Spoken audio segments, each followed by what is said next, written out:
This is the official post-event press conference for EFC 89 from the EFC Performance Institute, Johannesburg, South Africa.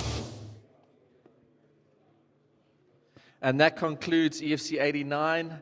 We're on to the post-event press conference, and what an incredible night we witnessed. For me, that was a fight night I could do over. Every single one of those fights delivered. There was a lot of speculation as to how the outcome of those fights would be, and in my mind, it surpassed everything. Performance bonuses go through to Taka Mahandu. Our Irish boy came over, put on a hell of a performance. There was a lot of naysayers, and you performed, my friend. Well done. Aziyashu Chitamba, his opponent, put up an incredible fight. Well done. Also wins a performance bonus. There was a lot of debate as to where the performance bonus went and the fight of the night, and we couldn't leave this out. August Kayambala and Cole Henning. And because of that insane choke from Zulu boy, we have to give him a performance bonus. Thank you, Zulu. Fight of the night goes through to Orlando Machava and Eduardo Barros. What a fight. Thank you, guys. You left it all out there. Let's get some questions going. Oh, sorry. Nobody wants to ask me anything. JT and Taka, if you can make your way up here, and let's start. Welcome, Taka.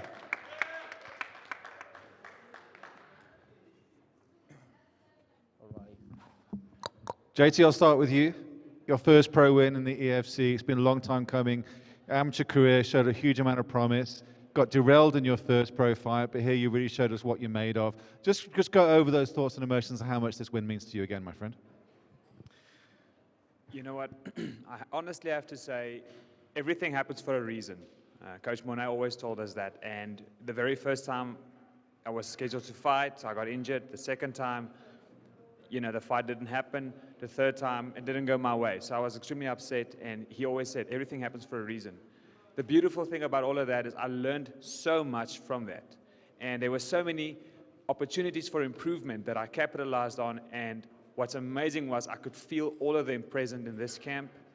And tonight I felt like I showcased. I was ready. I had so much fun. I enjoyed it.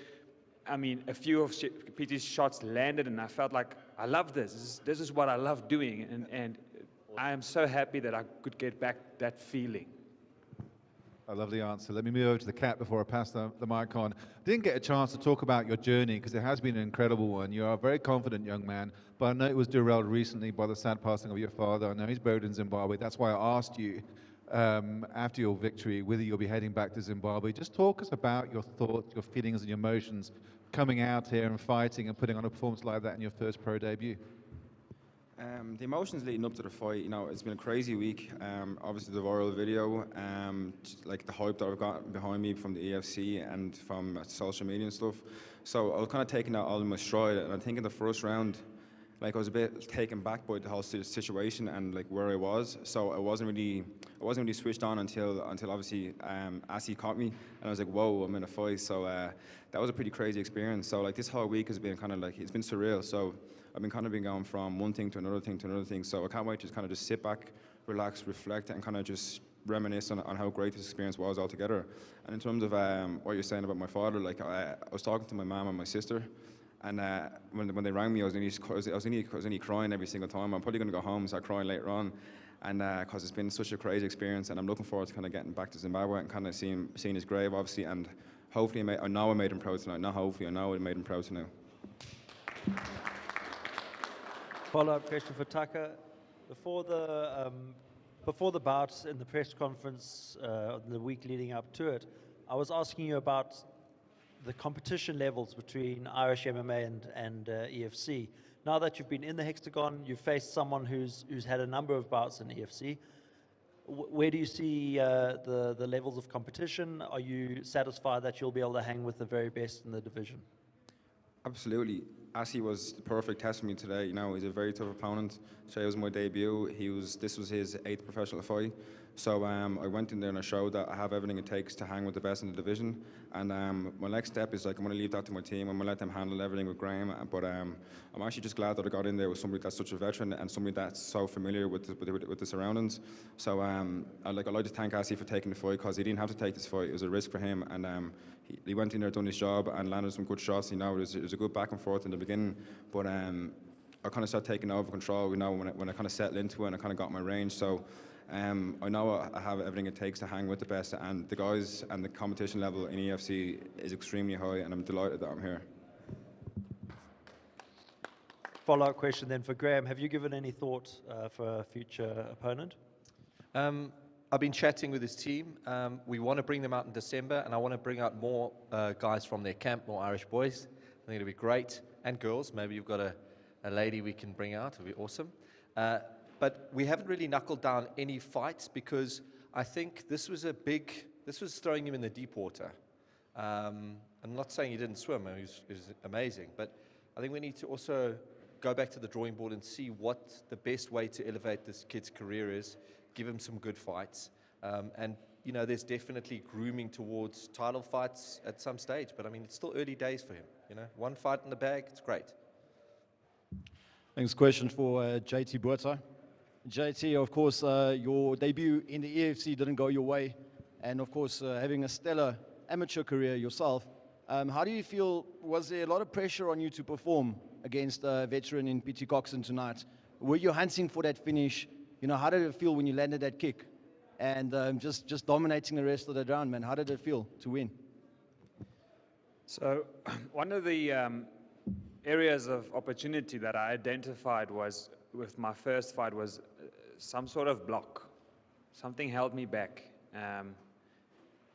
which was I was unable to unlock that potential and actually, you know, really utilize it tonight. And I just used one of the many tools we work on, and it landed and it worked. The game plan wasn't necessarily that, but we go where the fight takes us. We roll with the punches, and I'm really happy about the result. I'm really happy about my improvement from an amateur to this level. The pressure, yeah, there's always pressure in a fight, normal fight jitters, but with the team that I have, they make it seem like nothing. It's just another day at the office for us. Congratulations. Can I just say, you know, one of the big things for me, and it was, I said it to Mona in the Hexagon, is it seemed like you were so on. You know, when you hit the side of the Hexagon, I was like, he's arrived. That's my button. Was that it? Okay. That's so my we know what button. we're going to get the best out of when you hit the cage. Great. Second question, Taka. Of course, coming over from Ireland, you know, being received here in South Africa, it would seem, if you were to follow social media, of course, as well, you know, the South African fans, you know, they really got behind you. Do you feel that it was very welcoming? How does it feel, obviously, coming from Ireland? You know, was there any pressure on yourself, you know, to actually make a statement in your debut and actually get through and win this fight? Never mind just, you know, grinding out the decision, but putting on a very good performance in that. You know, I think the support from the South African fans has been amazing. They really took me on as one of their own, and I'm very grateful for that as well. And EFC has really taken me on as one of their own as well.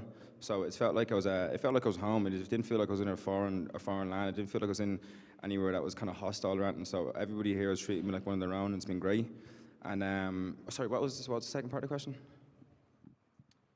Just wanted to know if there was any pressure on you to actually go in with a performance of the night and getting the win, or were you happy just, you know, soaking up the experience over here in the EFC, of course?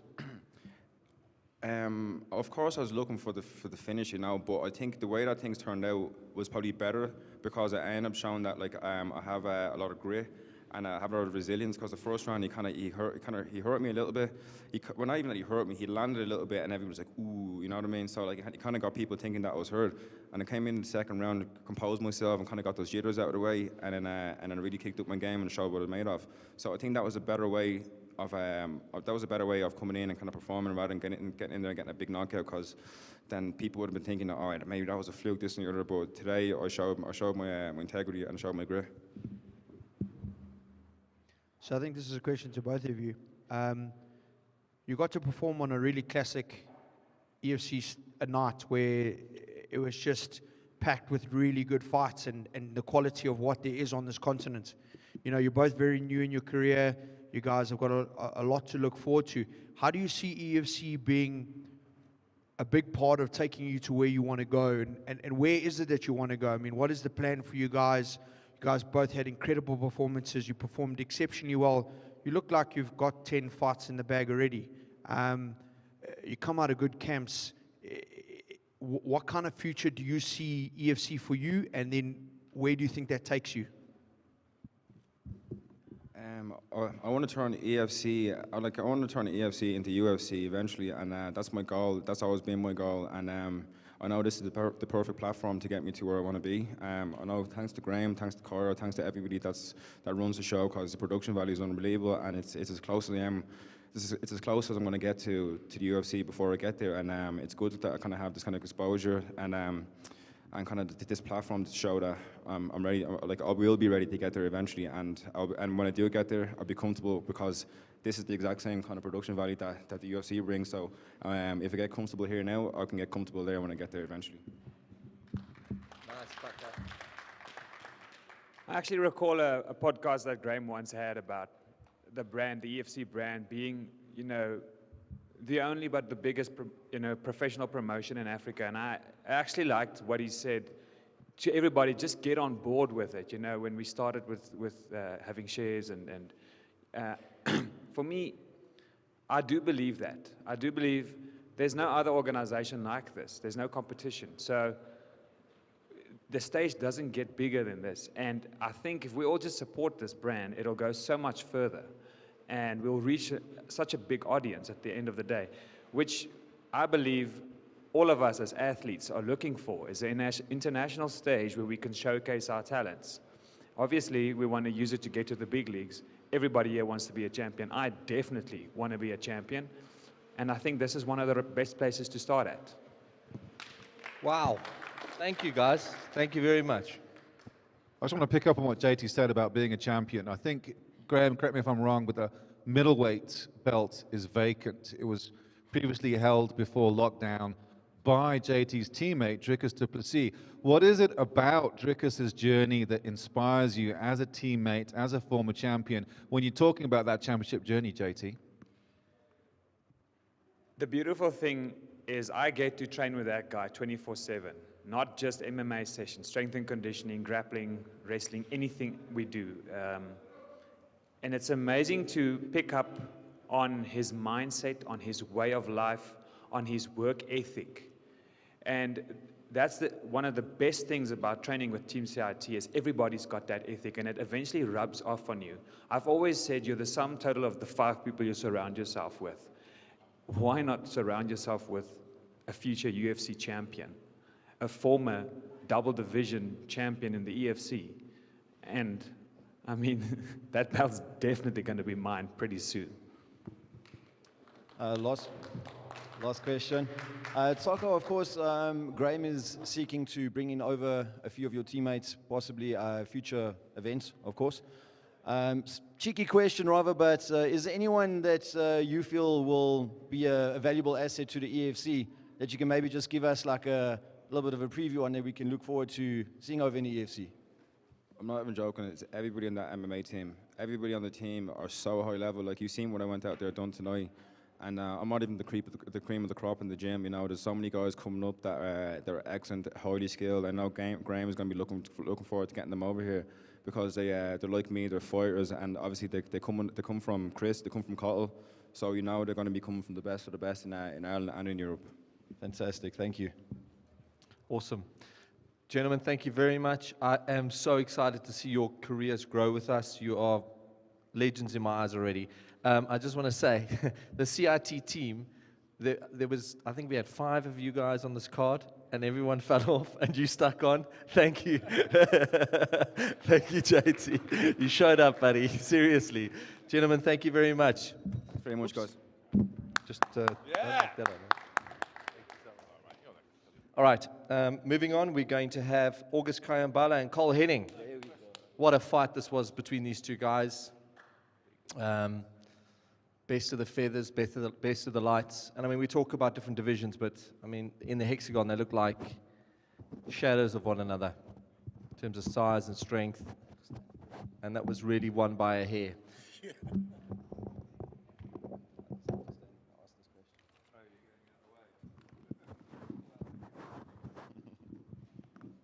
Welcome, August. Have a seat, my friend.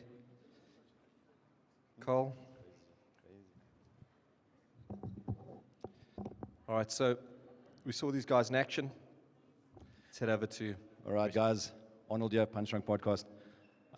Both of you guys first, before starting with the questions. Fantastic fight, guys. This fight was by far the most hyped one. Of course, we knew you guys were going to leave it in the cage. Let's hear it for you guys for that fight. It was an awesome one. Thanks, guys. I'll start with Cole. Let's get this out of the way quickly. Obviously, according to social media and a lot of fans, there was a controversial decision. I mean, one judge obviously gave it 30-27, for August winning all 3 rounds. We feel that, of course, that fight could have gone either way and such. You guys left it all in the cage. That's like Graham says, never leave it to the judges. But of course, 2 tough opponents going at it. How do you feel with the scoring on that fight, and where do you see yourself actually going from here? I had a lot of fun in there. Went to war. I had a lot of fun. Fuck, I enjoyed it. Thanks, Cole. A lot of people might not notice, but there's actually been a call-out against you, of course, and it's EFC's very own Robert Swanepoel. He's actually mentioned that you've been ducking him in boxing and whatnot, and what do you make of that? Of course, Robert calling you out there, looking for a scrap. Don't even answer it. You don't even Answer it. You're not going to see that fight. Come on, man. It's a puff. No. He needs to. He's not on that level. Nowhere near there. Thanks, Cole. Follow-up question there for Graham. After a performance like that from Cole, he didn't win the fight, but where does that put him in the sort of divisional rankings? It's so difficult, man, because it's won by decision. And, I've always said to guys, if you pitch up and you put on great fights, there's always a potential that we could throw you back in there and get a contention fight out of you. I still think he's a contender lightweight. I still think he can get back in there and get it going and notch it back up. So I'd like to see him in another big fight. There's somebody that did call him out. I don't want to stir too much or the validity behind it, but it was a guy that I was going to offer to Iga. But Chilo wanted to fight you. I'm not too sure why, but obviously there was some issue there. I wouldn't say no to the fight. It's at lightweight. It's a good one, but let's see. Let's see when Cole wants to get back in there, firstly. Question for August. Well done with the win. Congratulations. Thank you. How do you feel about a fight with Exon? I know in the Hexagon you mentioned that's where you want to be. You feel you're ready for that? Without being so pretentious, I was born to do this, and every day I just discover myself. So the Hexagon is somewhere that I enjoy to be, and nothing much to say. That's all I can say. Graham, to you, what's your feeling on Exon and Kayambala? I had it in mind. I wanted to see it. I didn't want to see a situation where we had to get Iga back straight into a fight with Exon. So I definitely think that we need to line that fight up with August Kayambala and Ronaldo Exon for the featherweight title. And then Iga needs to make his way back up and challenge. Before I hand over the mic, a question for Cole. Would you ever consider a fight against Iga Kabesa? Yeah, I think that would be a cool fight. Sounds fun. I'm going to pass the microphone to Iga Kabesa because he's right here. I want to ask him what he thinks of that as well. What do you think of a possible matchup with Cole Henning? Because he is Anisek Kanyeba's stablemate. Well, like I said, always. I fight anybody, anywhere, anytime. So if that's the next fight, it's all right. Cool, can't wait to see that fight. August, I just want to ask you about the decision. Obviously, some people are thinking that they scored it for Cole. Do you think it puts a bit of a damper on your victory, or really pretty much you performed to the best of your abilities and you deserve this victory? Thank you. I didn't want to rush with him, as I said. I said out on Monday, I won't rush with him. I'll take my time. And I wanted to score him. That's what I did. And I knew that I'm going to win the first round, second round, and third round. that was exactly what I was doing. I just wanted to score him. The knockout was going to come, but I was very smart. As I said, I respect him. He's a good fighter, but I knew that I was going to win. Last question for August. Of course, after such an amazing fight, 3 rounds, it couldn't have been easy, you know, absorbing so many blows and such. How do you feel after that fight? Do you feel that you can go another 3 rounds? And what are you doing after this? Are you heading back to Cape Town? You know, are you going to be relaxing a little bit before going back to training? Or, you know, is that hunger there? Are you going to be straight back into camp, going for the featherweight strap? Well, first of all, I would like to go back home, get some time, relax, chill. But, you know, I feel like I can go, you know, I can go for some more rounds now. I still can go. I hear Cole said something on Monday that he does this like with even not trying. So I was like, oh, this is really good. This guy is really confident. I love it. I also do this without even trying. So that was so awesome. But I'll go home, chill, and relax. That's all I'm going to do. Thank you, August. Last question for Cole. Something that I've noticed, of course, watching you prepare for the fight before coming out, is the absolute presence that your team has behind you. You guys are like, seriously, brothers in arms. It is a real family, and some great fighters in that camp as well. How do you feel that motivates you going into the fights? Of course, you've got virtually everybody behind you in that little prep corner there, of course. You know, do you feel like invincible when you come out there? And how does that carry through in your fights? You looked unstoppable, obviously, going into the fight, definitely. It's the best team, you know. We train hard, and you know the support is great. You know, they amp you up. They can get you ready in a fight like this. You know. Thanks, Cole.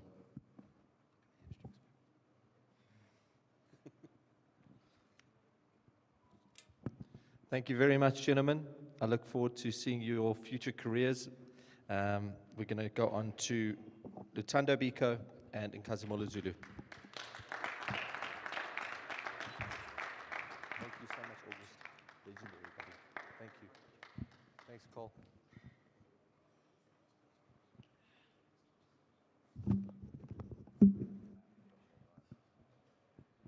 All right, so we're bringing up Biko. Anyway, champ, it's fine. Again, not a title on the table.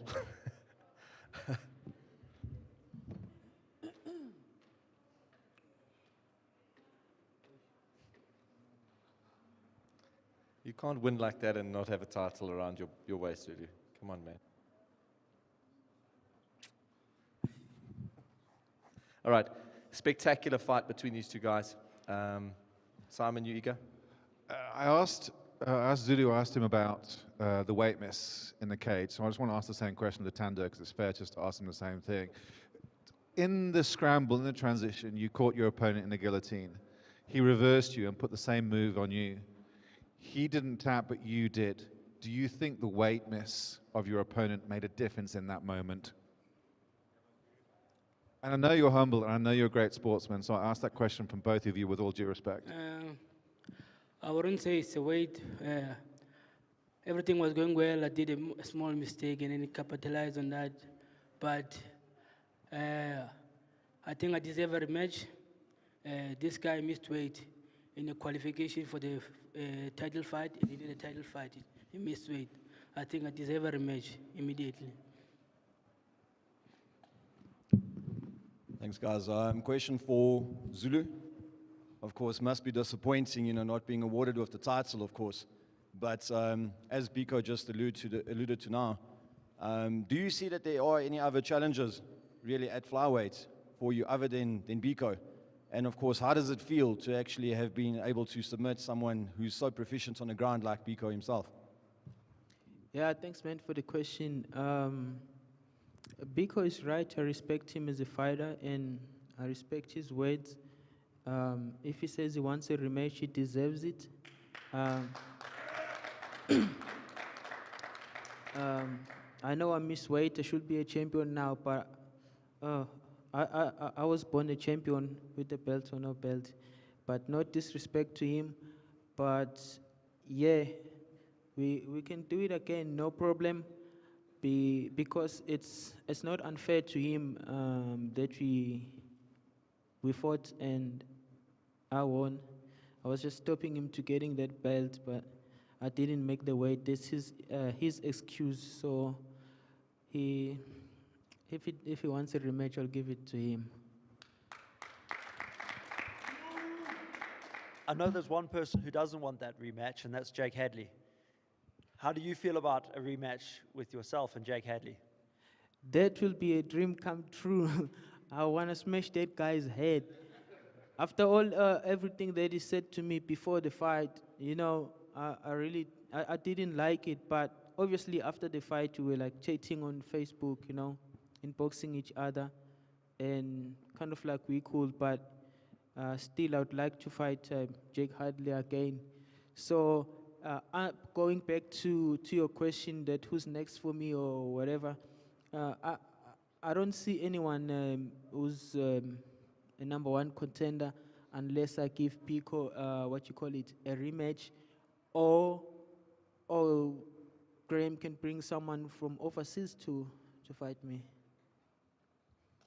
Follow up there for Graham. What are your thoughts on the potential fights?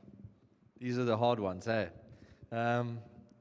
You know, Chris messaged me, and in reading it, I actually, I agree. A rematch isn't far off the cards.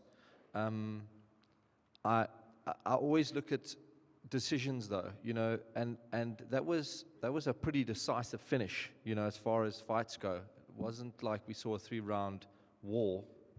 And yes, guys make mistakes, and I think that in some ways Zulu owes something to Biko in that regard. I do think we need to discuss it as a team. It's one of those, at the top of the division, no one's got a belt. It's 2 guys effectively that fought, and one won. And I'd love to see a title come out of this fight. I mean, that's why we put it together. But the idea of bringing Hadley back is good. It's awesome, and I know he wants it, and I know he'd be a great fight for Zulu, and it's something that Zulu needs to redeem. And maybe if the timing's right, we do Zulu Hadley and Biko fights the winner. I don't know. We need to discuss it as a team first. Question for Biko.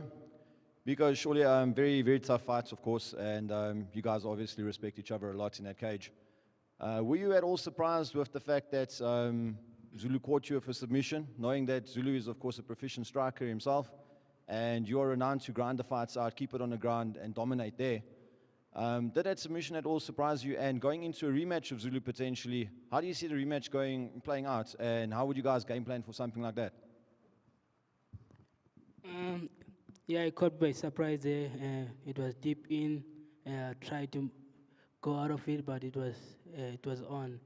I think the rematch will be like the first round. Thanks, Biko. Question for Graham. We, of course, saw that, unfortunately, you didn't get to wrap the title around someone's waist tonight, but we did see that there was, in fact, a brand new EFC title. I wanted to find out if you would be willing to put that on display, if there's a unveiling of that title belt anytime soon that the fans can see. Yeah, sure, we could do that. That's not a problem. We've got more belts on their way, so it's a beautiful belt. Very shiny. It'd be very nice around someone's waist. Just saying. May I suggest that the unveiling is done with the heavyweight champ? Yes. Yes. We owe Tabani and Debele a belt. Sorry, Tabani. And then another question for Graham. Of course, it seems like with these fights being put on, I said, to the guys on social media that, of course, EFC 89 is a stacked card. There's a lot of sleepers actually on the card. Of a lot of guys coming up. We actually had this issue where, people were complaining that, why do we see the same faces constantly? And, obviously with COVID and we're having an event every month now, and maybe seeing a lot of the same people on the same cards, but you'll have to be very impressed with the fact that you guys actually brought up quite a host of new talent, from the amateur scene. So how proud of you are you of that achievement? And in the amateur scene, scouting, of course, have you guys seen any potential flyweights that can actually give a good matchup to Biko and Zulu in the future? Okay, so the first thing I'm going to answer is I actually, it's the matching of fights is actually not done on the headliners. I mean, that kind of organically happens. So it's the finding of the talents and putting a guy who's possibly got one loss against a guy who's got 10 fights and seeing an incredible fight. So I think what we're seeing right now is, because there haven't been a lot of amateur shows, these guys are coming into our organization with like 14 amateur fights, and they are being tested.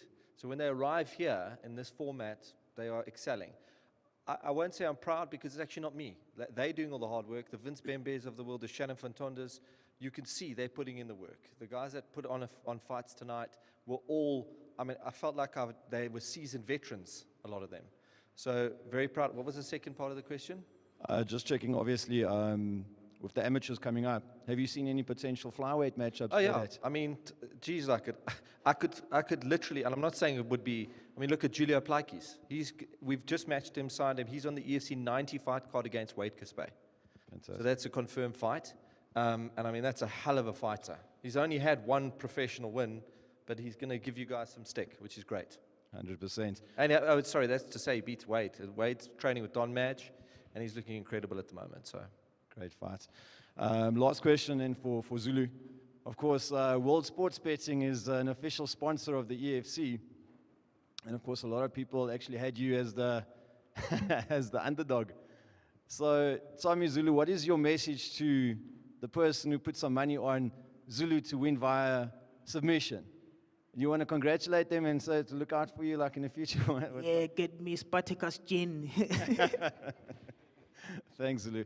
Send your bank account details.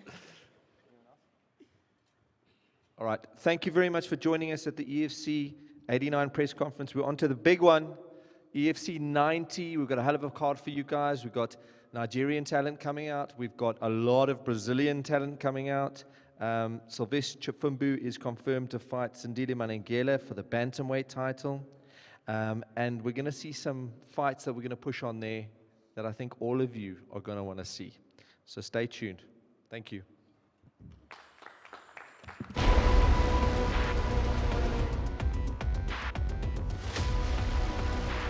EFC 90. Live from the EFC Performance Institute. 9th October, Johannesburg, South Africa. Watch live on EFCWorldwide.tv. Broadcast info at EFCWorldwide.com.